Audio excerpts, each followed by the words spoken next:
We welcome you all. हमारा आज जो है वो थर्ड एपिस्टल ऑफ जॉन की बाइबल स्टडी है, यानी यूहन्ना के तीसरी पत्री को हम पढ़ने वाले हैं, जिसका सिर्फ एक ही अध्याय है, छोटा सा अध्याय है। पर हम देखेंगे कि ये मैं नहीं जानती कि एल्डर जॉन है या गॉस्पेल लिखने वाले डिसाइपल जॉन है, अपोस्टल जॉन है। पर जो भी है, अपने आप को यहाँ पर तीसरे जो है पत्री में अपने आप को एल्डर कह रहे हैं। सो इसका मतलब जो थियोलॉजियंस विश्वास करते हैं कि दूसरी और तीसरी पत्री जो है वो एल्डर जॉन ने लिखी है, पर वो एक स्पेसिफिक इंसान को लिख रहे हैं जिसका नाम गायस है। आइए देखिए कि यहाँ पर वो जो है क्या हिदायत या चेतावनी जो है गाइस को देते हैं। तीसरा तीसरी पत्री यूहन्ना की और उसका पहला अध्याय। जी। जी। अभिवादन मुझ प्राचीन की ओर से प्रिय गायुस के नाम जिससे मैं सच्चा प्रेम रखता हूँ। हे सो प्रिय। यहाँ से पता लग गया कि उसका प्रिय गाइस कोई व्यक्ति है, किसी हम्म, कलीसिया में है। पर्सनल लेटर उनको लिखी गई है जिनसे वो प्रेम कर रहे हैं। दूसरा वचन। जी। हे प्रिय, मेरी ये प्रार्थना है कि जैसे तू आत्मिक उन्नति कर रहा है वैसे ही तू सब बातों में उन्नति करे और भला चंगा रहे। Oh wow. ये तीसरा पिस्टल जो है वो थोड़ा सा हटके जो है यहाँ पर बयान किया गया है कि जैसे हमारी आत्मिक उन्नति होती है, वैसे उसने यहाँ पर लिखा है कि हम अच्छी सेहत में भी जो है वो उन्नति कर सकें। कहने का मतलब है, अगर हम साइंस देखें तो हमारी हेल्थ हमारे मेंटल हेल्थ के साथ, हमारे स्पिरिचुअल हेल्थ के साथ इंटर रिलेटेड है।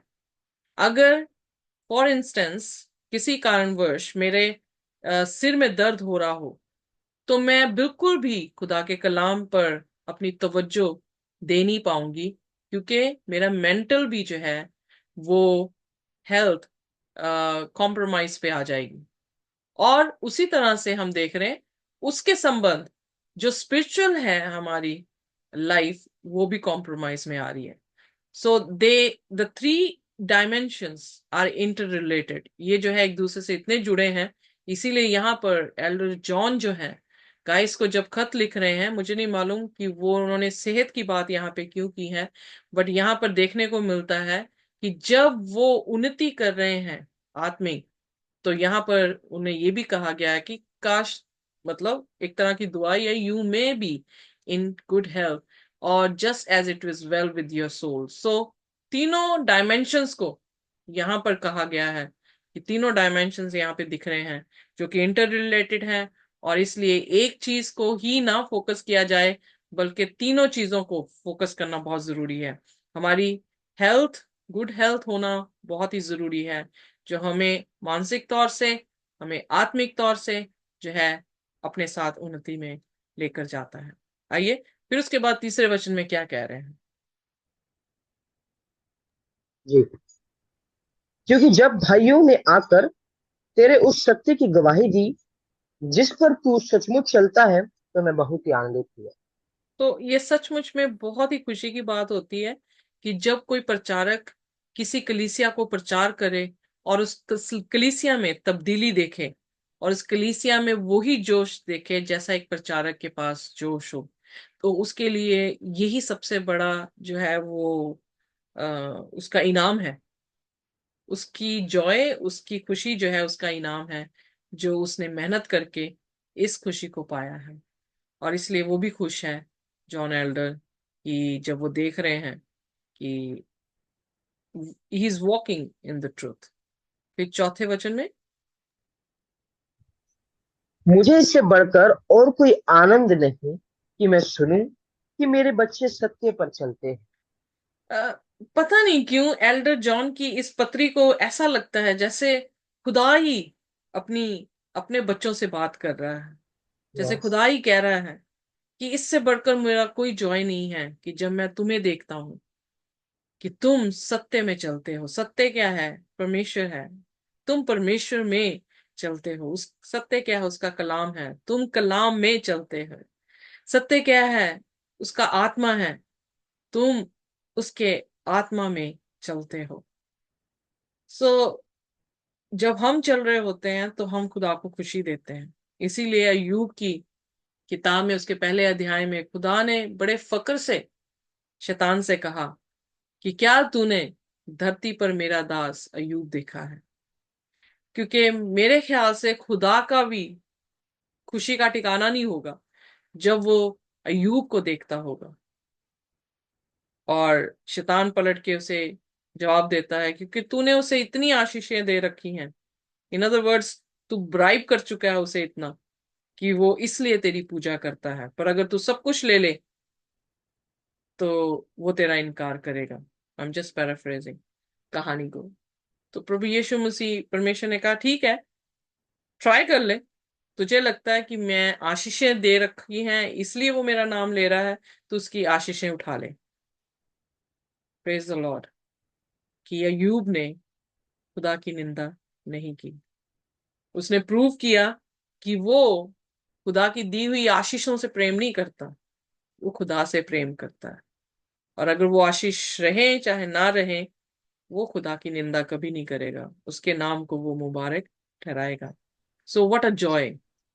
कह रहा है कि इससे बढ़कर क्या जॉय होगा जब मैं अपने बच्चों को सत्य में चलते हुए देखता हूँ। Same goes with Shadrach Meshach and Abednego. या एग्जैक्टली, दानियल की कहानी में भी शद्रक मेशक अबेदनगो खुदा के लिए जॉय थे और उनके बीच में आके खड़ा हो गया। Thank you very much. So पांचवें वचन में, हे प्रियो, जो कुछ तू उन भाइयों के साथ करता है जो परदेशी है, उसे विश्वासी के रूप में करता है।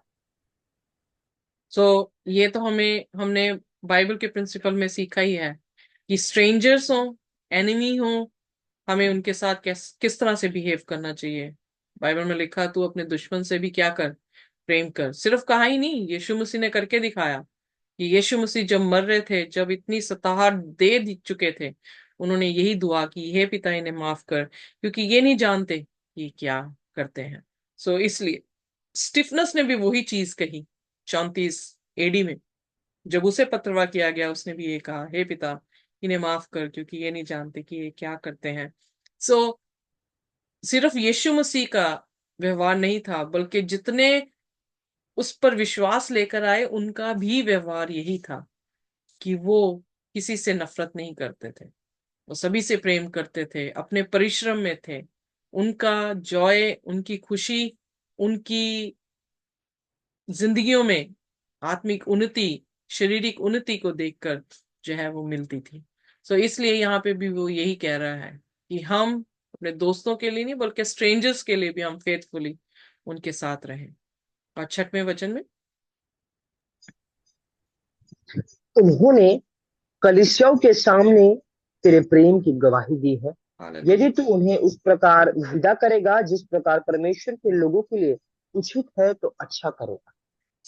देखें हमारा बिहेवियर, हमारे एटीट्यूड जो है वो खुदा के लिए कितना काम करते हैं।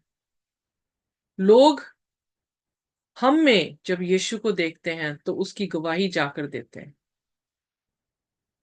जब हम मैंने मतलब इस दौरान में मैंने ये देखा, मैंने जिंदगी में इस चीज को लर्न भी किया है कि जब आप मसीह को लेकर चलते हैं तो बहुत सारा इम्पैक्ट आप बहुत सारे लोगों के, जो आपके आसपास के लोग हैं, उन पर देते हैं। उनका दिल भी ऐसा हो जाता है कि वो भी ये सोचते हैं कि जो इसको मिला है, जो परमेश्वर इसका है, वो परमेश्वर मेरा भी बन जाए। वो भी उसी खुशी को जो हमारे चेहरों में दिखती है, जो हमारे आ, कलाम में दिखती है, जो हमारे एक्शंस में दिखती है, वो भी लोग ये सोचते हैं कि वो क्यों कर हमारे जो है वो हमारी क्यों ना बन जाए। इसलिए यहां पर भी वो टेस्टी यानी टेस्टमनी बन गई उसकी। जैसा उसने व्यवहार किया है उसके हिसाब से उसकी टेस्टमनी जो है वो चर्च के सामने फॉर्म हो गई है। You will do well to send them on in a manner worthy of God. खुदा के हमेशा अनुमान लगाना चाहिए, इस कंडीशन में हूं, यीशु मसीह कैसा व्यवहार करते, अगर वो होते तो थोड़ा सा ग्लिम्स हमें आराम से मिल सकता है। यीशु ने किस तरह से हर एक सिचुएशन को हैंडल किया, वैसे ही हमें हैंडल करना चाहिए। और एक तरह की टेस्टमनी है जब हम दुश्मनों से भी प्यार करते हैं। और रोमियो उसका 12 उसकी आखिरी आयत में लिखा है कि तुम बुराई को भलाई से जीत लो। ठीक है। सो 7वें वचन में, क्योंकि वे उस नाम के लिए निकले हैं और अन्य जातियों से कुछ नहीं लेते। ओके, सो वो यीशु मसीह के नाम से ही निकले हैं। जो स्ट्रेंजर्स भी हैं वो क्या है? इसीलिए कहता कि बाइबल में इब्रानियों में लिखा कि स्ट्रेंजर्स को एंटरटेन जो है वो करने से कभी भी, let me just read Hebrew chapter 13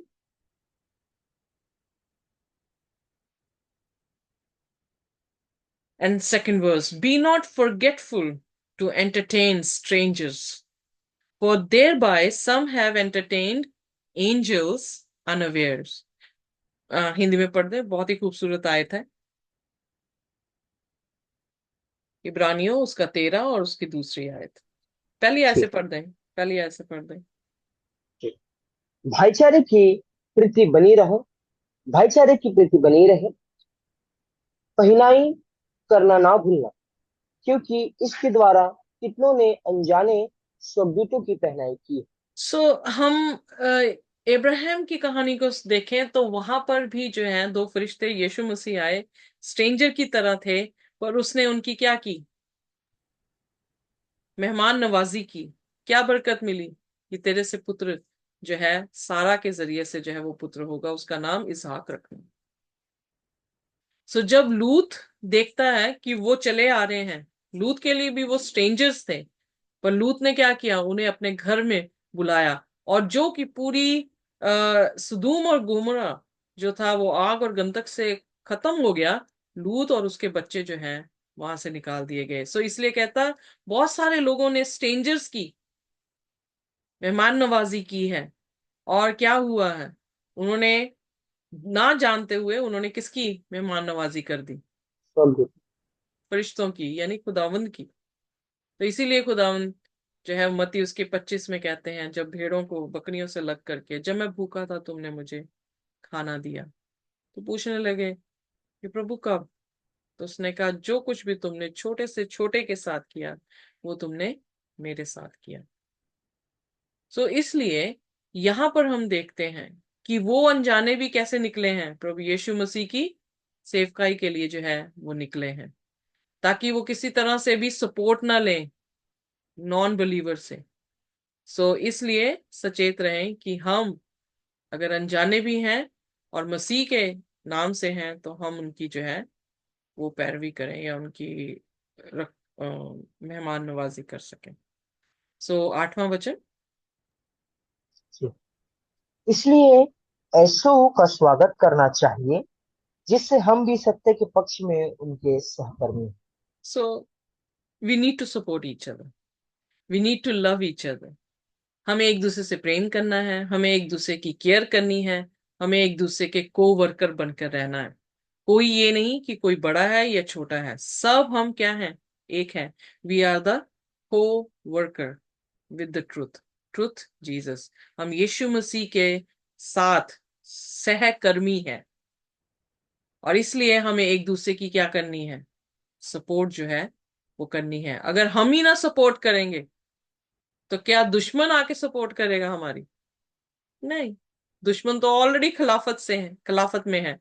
तो अगर हम सत्य को ले चुके हैं, हम उसके प्रेम में बन चुके हैं, तो हमें एक दूसरे की परवाह करनी पड़ेगी, हमें एक दूसरे की देख रेख करनी पड़ेगी। सो आइए देखिए 9वें वचन में।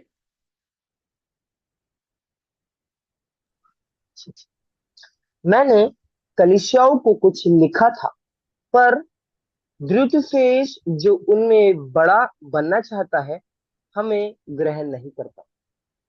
So this is the problem of church.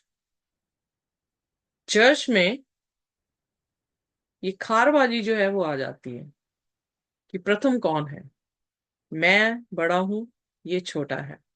सो यहां पर भी वो यही कह रहा है कि मैंने कलीसिया को कुछ लिखा, पर डियोट्रिफस ने जो है अपने आप को प्रथम जानते हुए उस अथॉरिटी को एक्नॉलेज ही नहीं किया, उस जो मैं लिख रहा हूं उसको जो है वो अपनाया ही नहीं है।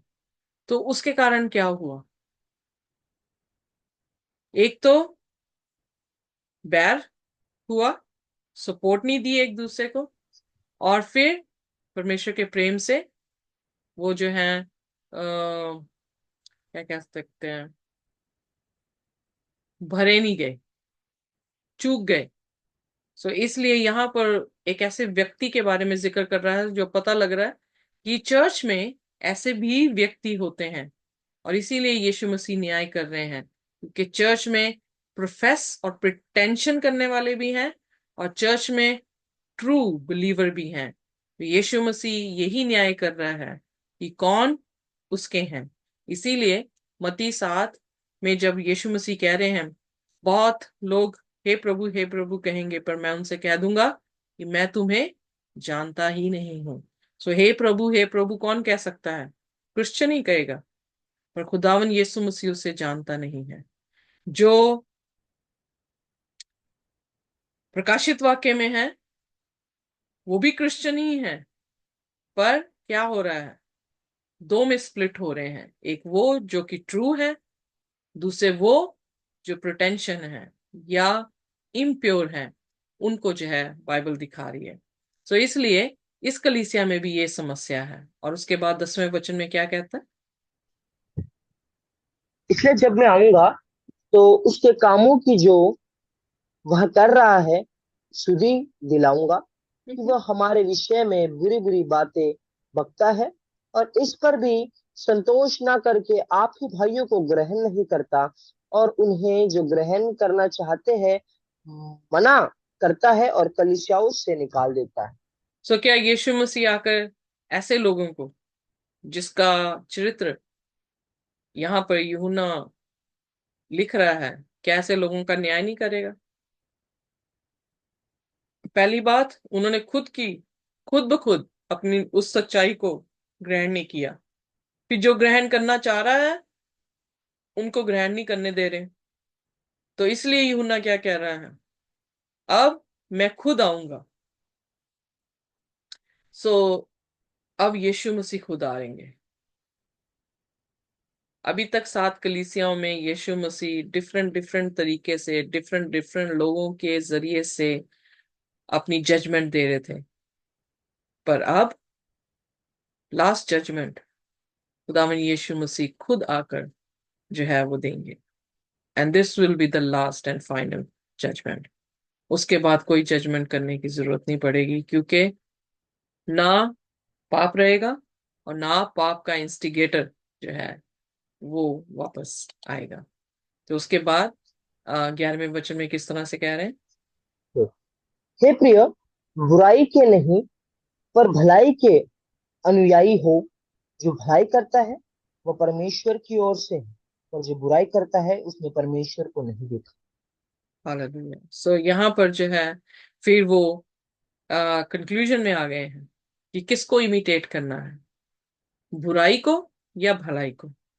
भलाई जो कि परमेश्वर से है, बुराई जिसने परमेश्वर को देखा ही नहीं है। तो डिसीजन इज आवर्स। जो निर्णय है हमने लेना है कि हमने किसके पीछे चलना है, किसके जैसे बनना है। सो मुमकिन है कि हमें भलाई के जैसे ही बनना चाहिए, क्योंकि भलाई क्या है? God is good. आगे पढ़े। दिमेत्रियुस के विषय में सबने, वरन सत्य ने भी आप ही गवाही दी, और हम भी गवाही देते हैं, और तू जानता है कि हमारी गवाही सच्ची है। ओके। सो यहाँ पे डेमेट्रियस करके नाम का व्यक्ति है, मुझे भूल गया, पर हमने इस व्यक्ति के नाम के बारे में पढ़ा था। I think, give me a minute.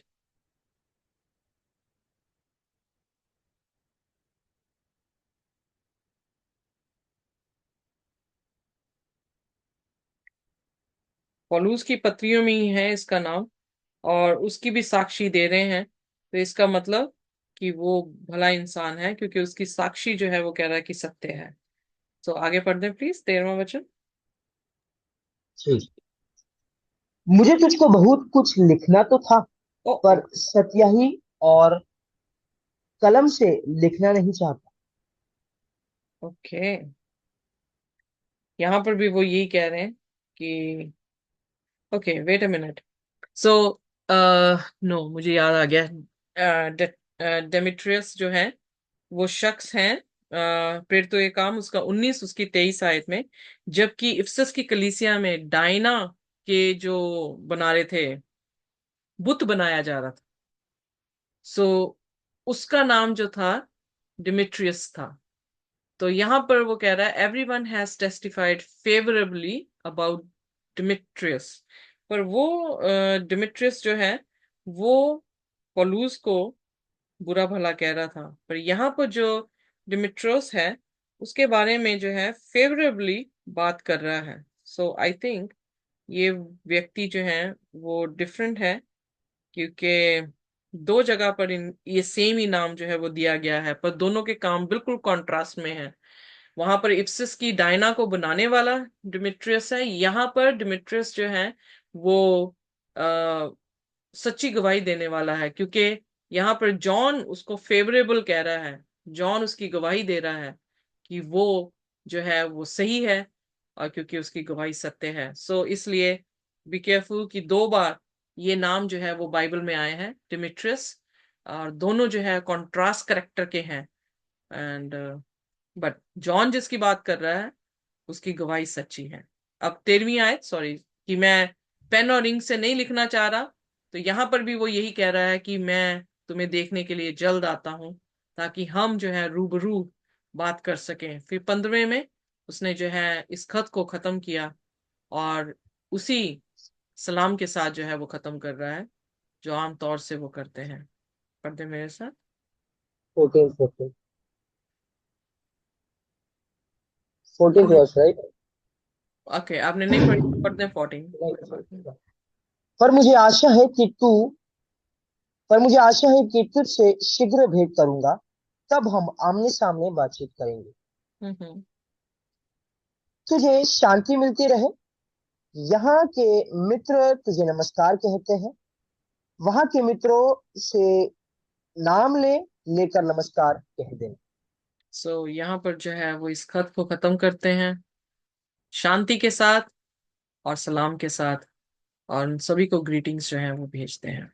सो खुदा बरकत दे और हमें भी दे, ताकि हम भी अपने जीवनों में निर्णय ले सकें कि हम भलाई के साथ रहें, ना कि बुराई के साथ। क्योंकि भलाई जो है वो परमेश्वर की तरफ से है, वो खुद परमेश्वर है, और बुराई जो है उसने खुदा को देखा ही नहीं है। सो आइए अपनी आंखों को बंद करें और प्रार्थना करेंगे। हमारे स्वर्गीय खुदा, हम शुक्रगुजार हैं कि आपने हमें भला खुदा दिखाया। आपके वचन में लिखा, चखो, देखो और चखो, परमेश्वर भला है। खुदावन, आप ही भले हैं, और दुनिया में कोई भी ऐसी सामर्थ नहीं जो आपका सामना कर सके। इनफैक्ट पहला कुरिन्थियन में पौलुस कहता है कि हमारी वीकनेस, हमारी पूरी स्ट्रेंथ भी खुदावन की वीकनेस के साथ पैरेलल नहीं है, या उसका मुकाबला नहीं कर सकती। तो हम देख सकते हैं खुदावन आप कितने महान हैं। थैंक यू लॉर्ड कि आपने हमसे प्रेम किया, आपने हमारे लिए जान दी है। हम उस कुर्बानी को स्वीकार करते हैं, अपने पापों की क्षमा चाहते हैं, और आपसे चाहते हैं कि आप अपने लहू से हमें धोकर साफ करें। जो कोई भी इस वीडियो के जरिए से आपकी इस पत्री को सीखे खुदावन, बहुत आयत से आशीष और बरकत दें, और हम सबको भी दें, ताकि खुदावन आपके कलाम को इसी तरह से हम फैलाते जाएं। हम नहीं जानते कि ये कैसे फैलेगा, पर खुदावन हम इतना जानते हैं कि जो परिश्रम हम कर रहे हैं खुदावन वो व्यर्थ ना जाए, बल्कि 100 गुना, 60 गुना और 30 गुना फल लाए। यीशु के नाम से मांगते हैं, आमीन। आमीन, आमीन। आमीन।